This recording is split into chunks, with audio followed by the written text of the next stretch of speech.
ओम शांति। ओम शांति। आज की तारीख है 22 फरवरी 2023। साकार महावाक्य। बाबा कहते, मीठे बच्चे, तुम्हें ज्ञान की स्क्रीन मिली है। तुम्हें ज्ञान की स्क्रीन मिली है। स्क्रीन की वह बूंद है, मन मना भव।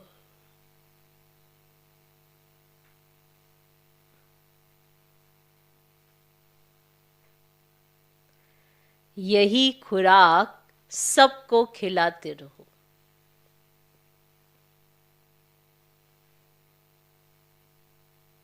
बाबा कहते, मीठे बच्चे, तुम्हें ज्ञान की स्क्रीन मिली है। स्क्रीन की वह बूंद है, मन मना भव। यही खुराक सबको खिलाते रहो। मन मना भव। मन मना भव कब होता है?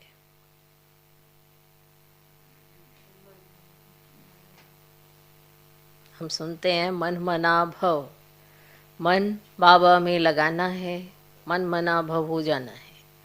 पर कौन सा मन? कौन सा मन? उसमें कैसे संकल्प होने चाहिए? मन है ना, अपने पास मन है, बुद्धि है। उसमें कैसे संकल्प आते हैं ये बुद्धि जज करती है, चेक करती है। चेकिंग करने के लिए बुद्धि है। अब जो मन संकल्प करता है जैसा है, क्या वो मन मना भव हो सकता है? नहीं हो सकता। कैसा करता है? अगर श्रीमद् परमात्मा श्रेष्ठ संकल्प है मन में तो मन मना भव है।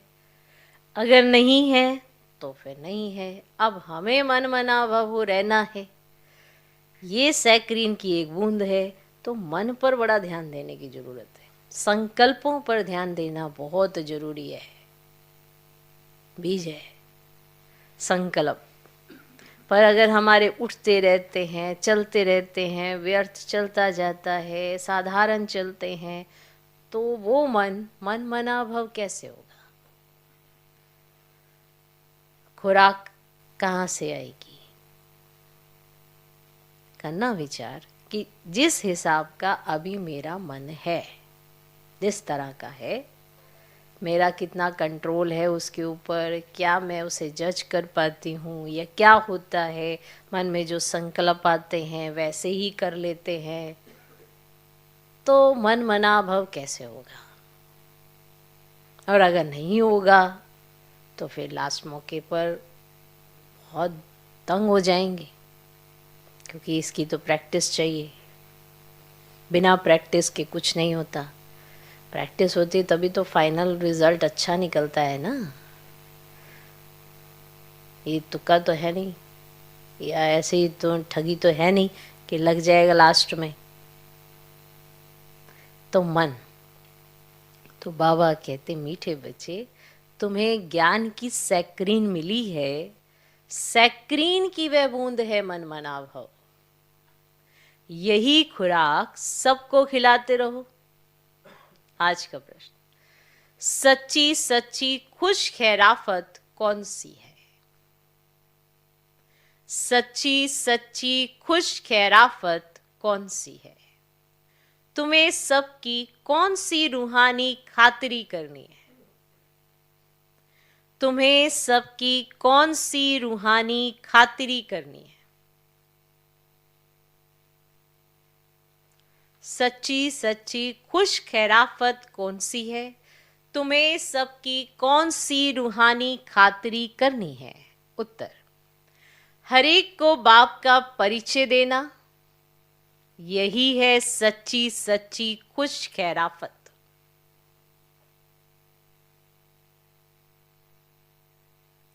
हर एक को बाप का परिचय देना, यही है सच्ची सच्ची खुश खैराफत। तुम श्रीमत पर सबको खुशी की खुराक खिलाते रहो।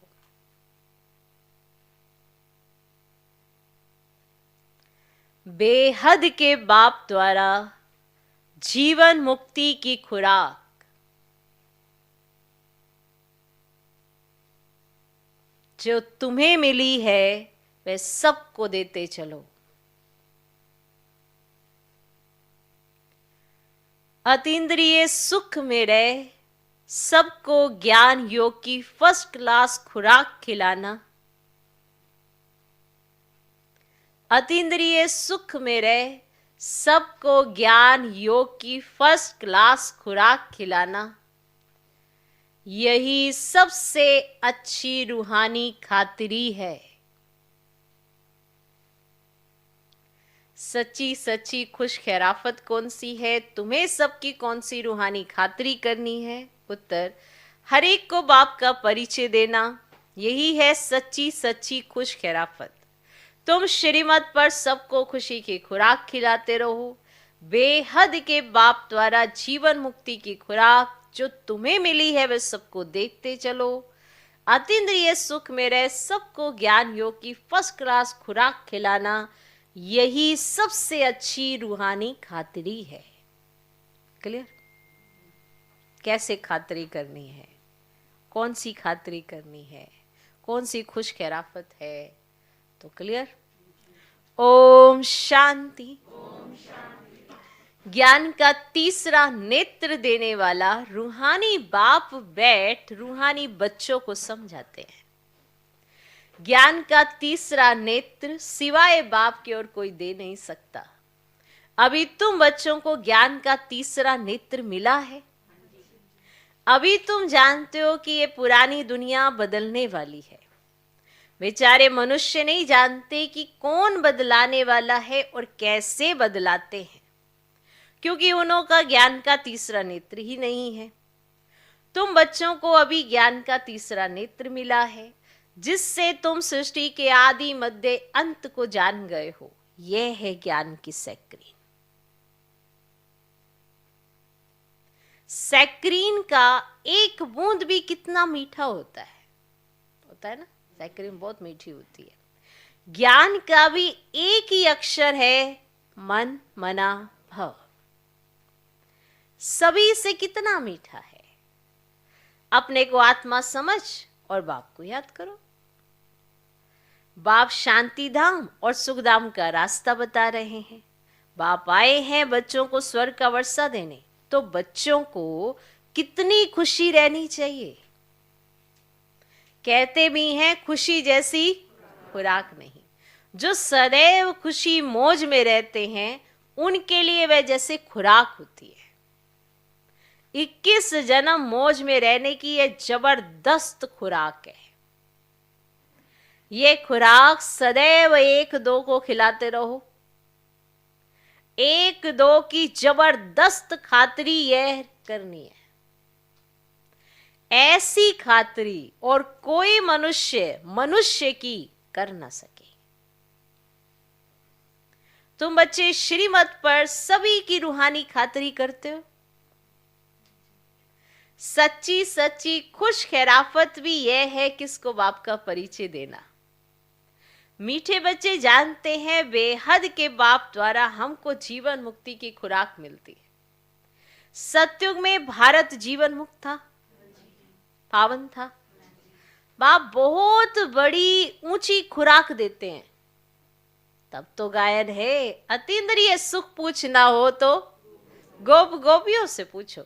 ये ज्ञान और योग की कितना फर्स्ट क्लास वंडरफुल खुराक है ना? खुराक शरीर के लिए भी चाहिए खुराक, आत्मा को भी चाहिए खुराक। मिल रही है खुराक। और यह खुराक एक ही रूहानी सर्जन के पास है और किसको इस खुराक का मालूम ही नहीं है। बाप कहते मीठे बच्चों, तुम्हारे लिए हथेली मनतेरी पर सौगात ले आया हूं। मुक्ति, जीवन मुक्ति की यह सौगात मेरे पास ही रहती है। कल्प कल्प मैं ही आकर तुमको देता हूं, फिर रावण छीन लेता है। तो अभी तुम बच्चों को कितना खुशी का पारा चढ़ा रहना चाहिए। तुम जानते हो हमारा एक ही बाप टीचर और सच्चा सच्चा सतगुरु है जो हमको साथ ले जाते हैं।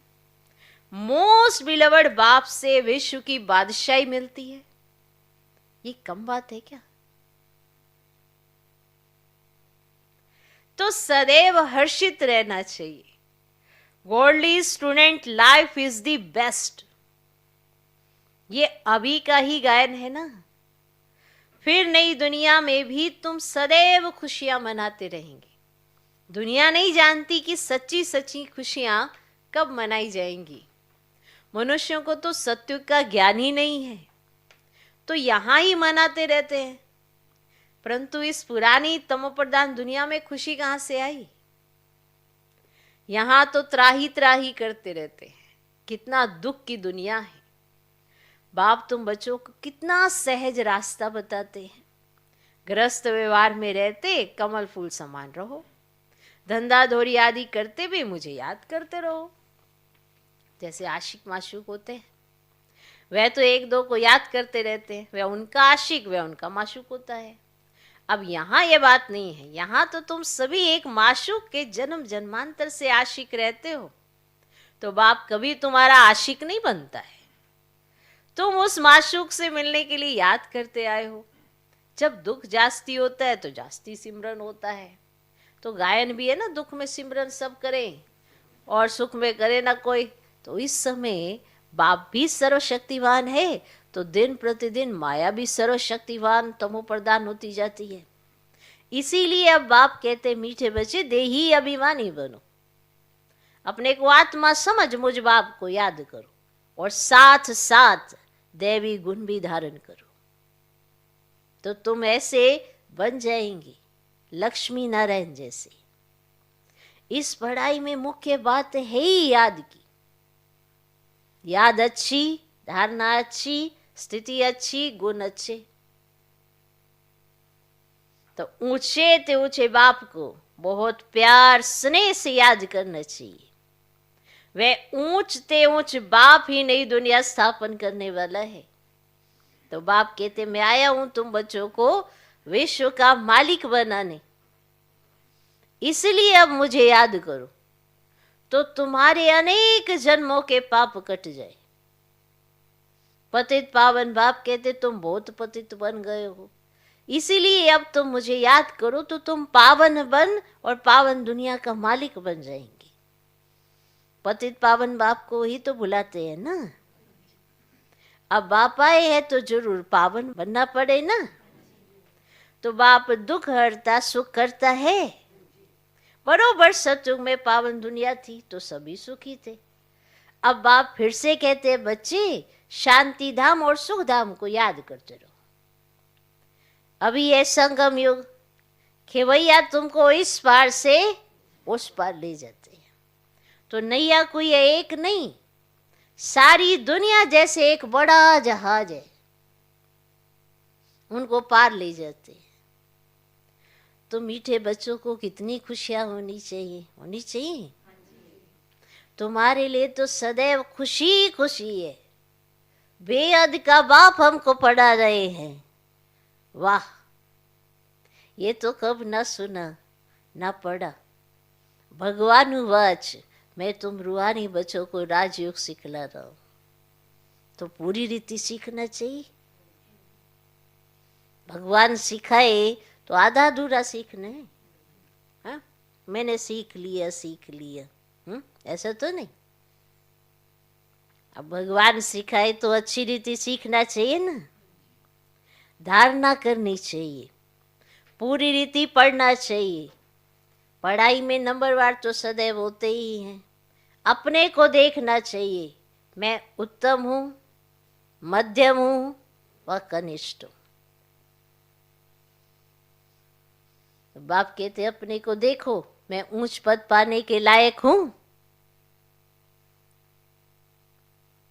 रूहानी सर्विस करता हूँ, क्योंकि बाप कहते बच्चे सर्विसेबल बनो, फॉलो करो। मैं आया ही हूं ना सर्विस के लिए, रोज सर्विस करता हूं, तो मुझको फॉलो करो ना। देखो मैं कैसे तुम्हारी सर्विस करता हूं, रोज सर्विस करता हूं। इसलिए ही तो ये रथ लिया है। इनका रथ बीमार पड़ जाता है तो भी मैं इनमें बैठ मुरली लिखता हूं। मुख से तो बोल नहीं सकते तो मैं लिख देता हूं, ताकि बच्चों के लिए मुरली मिस ना हो। तो मैं भी सर्विस पर हूं ना। ये है रूहानी सर्विस। तुम भी बाप की सर्विस में लग जाओ। On God fatherly service. बाप ही तुमको सारे विश्व का मालिक बनाने आए हैं। जो अच्छा पुरुषार्थ करते हैं उनको महावीर कहा जाता है। देखा जाता है कौन महावीर है जो बाबा के डायरेक्शन पर चलते हैं। बाप का फरमान है, अपने को आत्मा समझ भाई भाई देखो, इस शरीर को भूल जाओ। बाबा भी शरीर को नहीं देखते हैं। बाप कहते मैं आत्माओं को देखता हूं। बाकी ये तो ज्ञान है कि आत्मा शरीर बिगर बोल नहीं सकती। मैं भी शरीर में आया हूं, लोन लिया हुआ है। शरीर के साथ ही तो आत्मा पढ़ सकती है। बाबा की बैठक यहां है। ये है अकाल तख्त। आत्मा अकाल मूर्त है। आत्मा कब छोटी बड़ी नहीं होती है, शरीर छोटा बड़ा होता है। जो भी आत्मा है उन सभी का तख्त या भृगुटी का बीच है। अब शरीर तो सभी के भिन्न भिन्न होते हैं। किसको अकाल तख्त पुरुष का है, किसका अकाल तख्त स्त्री का है, किसका अकाल तख्त बच्चे का है। तो बाप बैठ बच्चों को रूहानी ड्रिल सिखलाते हैं। जब कोई से बात करो ना तो पहले अपने को आत्मा समझो। हम आत्मा फलाने भाई से बात करते हैं, बाप का पैगाम देते हैं कि शिव बाबा को याद करो। अब याद से ही जंग उतरनी है। सोने में जब अलाय पड़ती है तो सोने की वैल्यू ही कम हो जाती है। तुम आत्माओं में भी जंग पड़ने से तुम वैल्यूलेस हो गए हो। अब फिर पावन बनना है। तुम आत्माओं को अब ज्ञान का तीसरा नेत्र मिला है। उस नेत्र से अपने भाइयों को देखो। भाई भाई को देखने से कर्मेंद्रियां कब चंचल नहीं होंगी। राजभाग लेना है, विश्व का मालिक बनना है, तो ये मेहनत करो। भाई भाई समझ सभी को ज्ञान दो, तो फिर ये टेव पक्की हो जाएगी। सच्चे सच्चे ब्रदर्स तुम सभी हो। और बाप भी ऊपर से आए हैं, तुम भी आए हो। बाप बच्चों सहित सर्विस कर रहे हैं। अब सर्विस करने की बाप हिम्मत देते हैं। हिम्मते मर्दा मद दे खुदा। तो ये प्रैक्टिस करनी है। मैं आत्मा भाई को पढ़ाता हूँ। आत्मा पढ़ती है ना, इसको स्पिरिचुअल नॉलेज कहा जाता है, जो रूहानी बाप से ही मिलती है। तो संगम परी बाप आकर ये नॉलेज देते कि अपने को आत्मा समझो। तुम नंगे आए थे, फिर यहाँ शरीर धारण कर तुमने 84 जन्म पाठ बजाया है।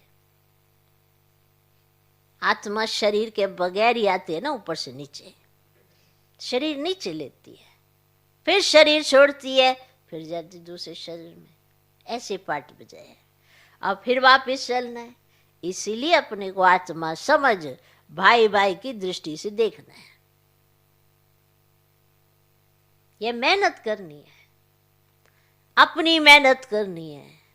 दूसरे में हमारा क्या जाता? अपनी मेहनत करो। चैरिटी बिगन्स एट होम, अर्थात पहले खुद को आत्मा समझ, फिर भाइयों को समझाओ, तो अच्छी रीति तीर लगेगा। ये जोहर भरना है। मेहनत करेंगे तभी ऊंच फल मिलेगा। तो बाप आई है ना फल देने के लिए, तो मेहनत करनी पड़े, कुछ सहन भी करना पड़ता है। तुम्हें कोई उल्टी सुल्टी बात बोले तो तुम चुप रहो। तुम चुप रहेंगे तो फिर दूसरा क्या करेगा? ताली दो हाथ से बजती है। एक ने मुख की ताली बजाई, दूसरा चुप कर दे तो वे आप ही चुप हो जाएंगे। ताली से ताली बजने से आवाज हो जाता है। बच्चों को एक दो का कल्याण करना है तो बाप समझाते, बच्चे सदैव खुशी में रहना चाहते हो तो मन मना भाव, अपने को आत्मा समझ बाप को याद करो।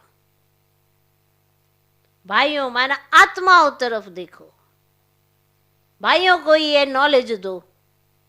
ये टेव पड़ जाने से फिर कभी क्रिमिनल आई धोखा नहीं देगी। और ज्ञान के तीसरे नेत्र से तीसरे नेत्र को देखो। बाबा भी तुम्हारी आत्मा को ही देखते हैं। कोशिश ये करनी है सदैव आत्मा को ही देखे, शरीर को देखे ही नहीं। योग कराते हो तो भी अपने को आत्मा समझ भाइयों को देखते रहेंगे तो सर्विस अच्छी होगी। बाबा ने कहा है भाइयों को समझाओ। भाई सभी बाप से वर्षा लेते हैं। ये रूहानी नॉलेज एक ही बार तुम ब्राह्मण बच्चों को मिलती है। तुम ब्राह्मण हो फिर देवता बनने वाले हो। इस संगम युग को थोड़े ही छोड़ेंगे, नहीं तो पार कैसे जाएंगे। तुम ब्राह्मण हो फिर देवता बनेंगे ना, और संगम युग पर हो तो इसको छोड़ के थोड़ा कहीं चले जाएंगे, इससे फिर पार कैसे जाएंगे, कूदेंगे थोड़े ही। यह वंडरफुल संगम युग है।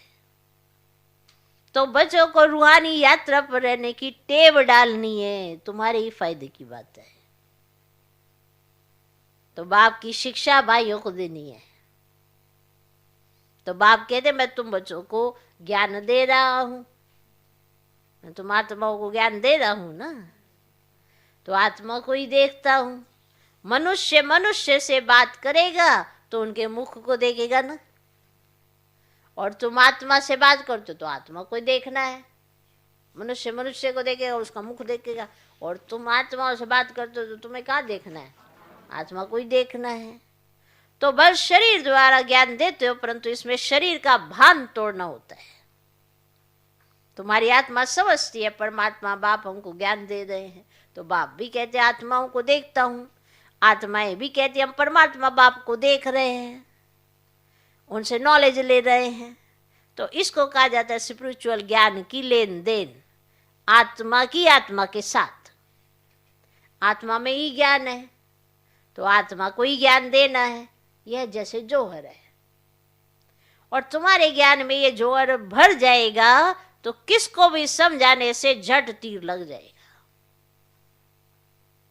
तो बाप कहते प्रैक्टिस करके देखो तीर लगता है या नहीं। ये नई टेव डालनी है तो फिर शरीर का भान निकल जाएगा। माया के तूफान कम आएंगे, बुरे संकल्प नहीं आएंगे, क्रिमिनल आई भी नहीं रहेगी। हम आत्मा ने 84 का चक्कर लगाया, अब नाटक पूरा होता है। तो अब बाबा की याद में रहना है। याद से ही तमो प्रधान से सतो प्रधान बन, सतो प्रधान दुनिया के मालिक बन जाएंगे। कितना सहज है। बाप जानते हैं बच्चों को यह शिक्षा देना भी मेरा पार्ट है, कोई नई बात नहीं। हर 5000 वर्ष बाद हमको आना होता है। मैं बंधाएमान हूं, बच्चों को बैठ समझाता हूं, मीठे बच्चे रूहानी याद की यात्रा में रहो तो अंत मते सुगति हो जाएगी। तो ये समझाना बाबा का पार्ट है, बाबा कहते, और मैं इस पार्ट को बजाता हूं। समझो ना समझो ये तुम्हारा पार्ट है, तभी तो राजधानी स्थापित होती है ना। अगर भगवान समझाए और सब समझ जाए तो फिर तो सारे ही महाराजा बन जाएंगे। भगवान समझाते हैं पर कोई समझता कोई नहीं समझता, इसलिए सब नंबरवार बनते हैं।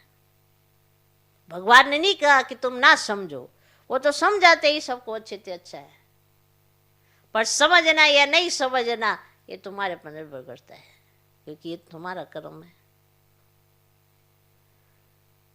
मैं बंधाए मानू बच्चों को बैठ समझा तो मीठे बच्चे रूहानी याद की यात्रा में रहो तो अंत मते सुगति हो जाएगी। ये अंत काल है ना, मामी कम याद करो तो तुम्हारी सदगति हो जाएगी।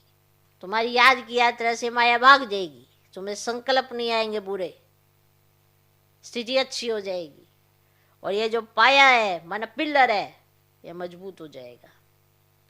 अब ये देही अभिमानी बनने की शिक्षा एक ही बार तुम बच्चों को मिलती है। सोचो आधा क्लब के लिए फिक्स हो जाता है और एक ही बार शिक्षा लेते हो। कितना वंडरफुल ज्ञान है। बाबा वंडरफुल है तो बाबा का ज्ञान भी वंडरफुल है, कब कोई बता ही ना सके। अभी वापस चलना है, इसीलिए बाप कहते मीठे बच्चे ये प्रैक्टिस करो, अपने को आत्मा समझ, आत्मा को ज्ञान दो। तीसरे नेत्र से भाई भाई को देखना है, यही बड़ी मेहनत है। शरीर दिखाई पड़ते तो शरीर को देखते, आप आत्मा हो ना तो आत्मा को देखो। बाबा ने कितना अच्छे से कहा, जो शरीर में बैठेगा वो शरीर देखेगा। आप तो आत्मा हो ना, आत्मा का पाठ पक्का हो गया ना, तो आत्मा को देखो। यही बड़ी मेहनत है। अच्छा, मीठे मीठे सिखले दे बच्चों प्रति, माता पिता बाप दादा के याद प्यार हो। Good morning. रूहानी बाप की रूहानी बच्चों को नमस्ते। हम रूहानी बच्चों की भी रूहानी बाप को नमस्ते नमस्ते नमस्ते। Good morning good morning good morning. धारणा के लिए मुख्य सर पहला पॉइंट, आत्मा भाई भाई को देखने का अभ्यास करना है। आत्मा भाई भाई को देखने का अभ्यास करना है। अपने को आत्मा समझ भाई भाई को ज्ञान देना है। महावीर बन इस फरमान को पालन करना है। महावीर बन इस फरमान को पालन करना है। दूसरा पॉइंट, तुम्हें कोई उल्टी सुल्टी बात बोले तो तुम चुप रहो। तुम्हें कोई उल्टी सुल्टी बात बोले तो तुम चुप रहो। ताली दो हाथ से बजती है। किसी ने अगर ये सीख लिया तो कितना कुछ हो सकता है। बहुत से ऐसे टोटके होते हैं जो भगवान हमें बताता है, अगर आपने उसको जीवन में उतार लिए तो जीवन बड़ा स्मूथ चलता है, अगर नहीं उतारे तो लड़ते फिरो फिर। इसलिए बाबा ये बताता है, आप अगर अप्लाई करते हो, अपने जीवन में उतारते हो तो बहुत सारी चीज़ों से, बहुत सारी समस्याओं से आप बच जाते हो। और उन समस्याओं से आपको बचाने के लिए बाबा एडवांस में शिक्षा देता है। एडवांस की शिक्षा मिलती है, पर जब हमें मिल रही होती है तो हम ध्यान नहीं देते हैं। हमें सोचते हैं अब तो सब कुछ ठीक ही चल रहा है, क्या ज़रूरत है ये वाले पॉइंट्स ध्यान में दें, हमारा तो किसी से झगड़ा होता नहीं, ऐसा सोच लेते हैं। लेकिन थोड़ी देर के बाद ही कोई ऐसी सिचुएशन एक दो दिन के बाद बनती है और फिर वैसे हो जाते जैसे साधारण होते हैं। साधारण रीति डील करते हैं, साधारण रीति सोचते हैं, फिर वैसे ही रिएक्शन देते हैं। तो कहीं से भी ना खुद को लगता है कि हम बिके हैं, ना दूसरे को लगता है कि ये बिके हैं। फिर खुद में ही सवाल करते हैं, हम ना ब्राह्मण भी नहीं है पढ़े। फिर कोई कहता है कि आप तो लक्ष्मी नारायण बनने वाले, अभी तो पूरे इंसान भी नहीं बने लक्ष्मी नारायण बनने। खुद में अंदर सोचते हैं ऐसा, कारण कि जो शिक्षा दी जाती है उसको एप्लीकेबल नहीं करते हैं, ना ही उसकी तरफ विचार जाता है कि ये एडवांस की समझानी है, जो आप सिचुएशन क्रिएट करने वाले हैं या आने वाली है तो उसकी एडवांस की समझानी आपको मिलती है। या कोई भी सीन आपके सामने आता है तो आपने करना क्या है, उस सीन में आप क्या करोगे। कई बार लगता है सामना कर लें, कई बार लगता है चुप हो जाएं, कई बार लगता है ऐसे कर लें, कई बार लगता है ऐसे कर लें। आपके साथ है बाबा, आपको सब कुछ बता चुका है बाबा कि आपको करना क्या है। वो हमारा अपना उस समय का कर्म होता है कि हमने क्या क्रिएट किया। उन शिक्षाओं को प्रैक्टिकल किया या यूं ही सुना अनसुना कर दिया, सब कुछ हमारे सामने होता है। फिर उसको जिया, कैसे जिया, तो वो सारे हमारे कर्म बनते हैं। ऐसा नहीं कि हमें गलत करते हुए ये एहसास नहीं होता कि हम गलत कर रहे हैं, सबको एहसास होता है मैं गलत कर रहा हूं, फिर भी इग्नोर करते हैं। और क्यों? क्योंकि खुद को साधारण समझते हैं। ये भूल जाते हैं कि हम ब्रह्मा कुमार ब्रह्मा कुमारी हैं। खास तौर पे बाबा ने कहा आप जब चलते हो तो आपके सामने किसकी इमेज होती है, लेकिन नहीं, ध्यान ही नहीं देना। जब ध्यान ही नहीं देना, अगर हम कुछ भी ऐसी एक्टिविटी करते हैं, चलो आप तेज भी बोलते हैं या कोई भी ऐसी एक्टिविटी करते हैं, सबका रुझान आपकी तरफ जाता ही जाता है। जाता कि नहीं जाता है कि ये क्या है, फिर भी हम ध्यान नहीं देते। क्यों? क्योंकि ये शिक्षाएं हमें स्मृति में ही नहीं रहती हैं। रहे तो हम बचे ना। तो जब शिक्षा देने का समय आता है तो सुन ही नहीं पाते, तो अप्लाई कहां से कर लेंगे? अप्लाई तो तभी होगा ना जो आपके खजाने में कुछ होगा, तब तो अप्लाई होगा, तब तो बुद्धि में कुछ रखा होगा। दिन में कोई सिचुएशन आएगी तो लड़ने लग जाएंगे, फिर भूल जाएंगे कि ये 2 हाथ से ताली बज रही है, आवाज हो रहा है, फिर सोचेंगे क्या उसको तो कुछ कहा नहीं, मुझे ही कहते रहे, तो बस यही वाली कहानियां चलेंगी। और अव्यक्त मुरली उठा के देखो उसमें क्या कहा गया। फिर उन्हें ज्ञान सुनाओ तो वो कहते ज्ञान ही सुनाए जा रहे हो। तो जीवन ही ज्ञान का है ना, तो उसमें सुनाना बाहर से थोड़ा कुछ लाके सुना देना आपको, जो आपको लगे कि यू आर राइट और दूसरा रॉन्ग है। तो तुम्हें कोई भी उल्टी सुल्टी बात बोले तो तुम चुप रहो। ताली 2 हाथ से बजती है, एक ने मुख की ताली बजाई, कुछ शब्द बोले, और दूसरा चुप कर दे तो या आप ही चुप हो जाएंगे। आज का वरदान अमृत वेले के फाउंडेशन द्वारा सारे दिन की दिनचर्या को ठीक रखने वाले सहज पुरुषार्थी भव। अमृत वेले के फाउंडेशन द्वारा सारे दिन की दिनचर्या को ठीक रखने वाले, अमृत वेले के फाउंडेशन द्वारा सारे दिन की दिनचर्या को ठीक रखने वाले सहज पुरुषार्थी भव। जैसे ट्रेन को पटरी पर खड़ा कर देते हैं तो ऑटोमेटिकली रास्ते पर चलती रहती है, ऐसे ही रोज अमृत वेले याद की लकीर पर खड़े हो जाओ। अमृत वेला ठीक है तो सारा दिन ठीक हो जाएगा। अमृत वेले का फाउंडेशन पक्का है तो सारा दिन स्वतः सहयोग मिलता रहेगा और पुरुषार्थ भी सहज हो जाएगा।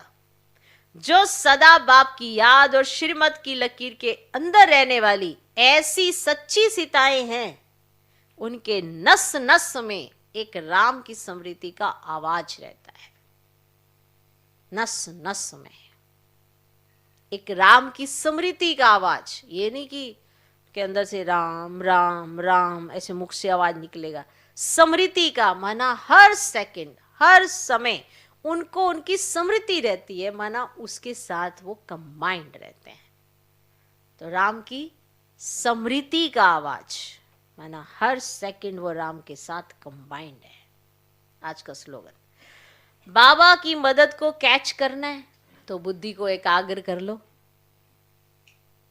एकाग्रता की बहुत जरूरत है। कोई भी कार्य करते हो उसमें एकाग्र होना बहुत जरूरी है, तभी उस कार्य में आपको मदद मिलेगी। कोई भी कार्य कर रहे हो, उस कार्य के प्रति ना सोच के कहीं और सोच रहे हो, तो आप मदद कैसे कैच करेंगे बताना। आप जो कार्य कर रहे हो बाबा के साथ मिलकर कर रहे हो, तो उस कार्य में एकाग्रता की जरूरत है, तो बाबा आपको मदद देंगे। अब जब मदद देंगे उस कार्य के लिए देंगे, तो आप उस कार्य से मदद लेना चाहते हैं तो बुद्धि को एकाग्र करना भी तो सीखें। अब एकाग्रता बहुत जरूरी है, माना एक की याद बहुत जरूरी है। तो आप जो कार्य करेंगे उस कार्य में आपको मदद मिलेगी ही मिलेगी। कोई भी कार्य करते हैं आप देखना उसमें आपकी बुद्धि कहाँ जा रही है, चेक करना। कभी भी कुछ करते हुए कहाँ गई, क्या उसी कार्य में रही या इधर उधर गई। तो आपकी दिल है कि मेरे को बाबा की मदद मिले, तो अगर आपको चाहिए तो फिर बुद्धि भी तो बाबा के साथ लगी रहनी चाहिए, तब तो आपको मदद फील होगी। तो बुद्धि को एकाग्र करना सीखें, माना एक की याद में लगाना सीखें, तो हमें मदद भी कैच हो जाएगी। ठीक है, ठीक है। कोई भी एक्सपेरिमेंट हम करते हैं, अब उसमें हमको हेल्प की ज़रूरत होती है, तो बुद्धि कहाँ रहती है? उस एक्सपेरिमेंट में ही रहती है ना। और हेल्प भी अगर मिलेगी तो उसी एक्सपेरिमेंट से रिलेटेड मिलेगी ना, तभी तो समझ में आएगा कि हेल्प की है किसी ने।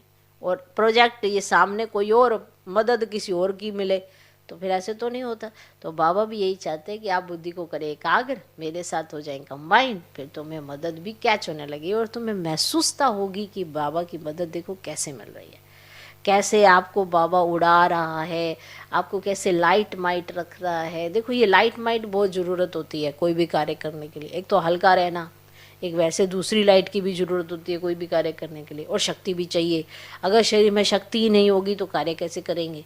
तो इन सब चीज़ों के लिए आपको मदद चाहिए बाबा की, चाहिए ना।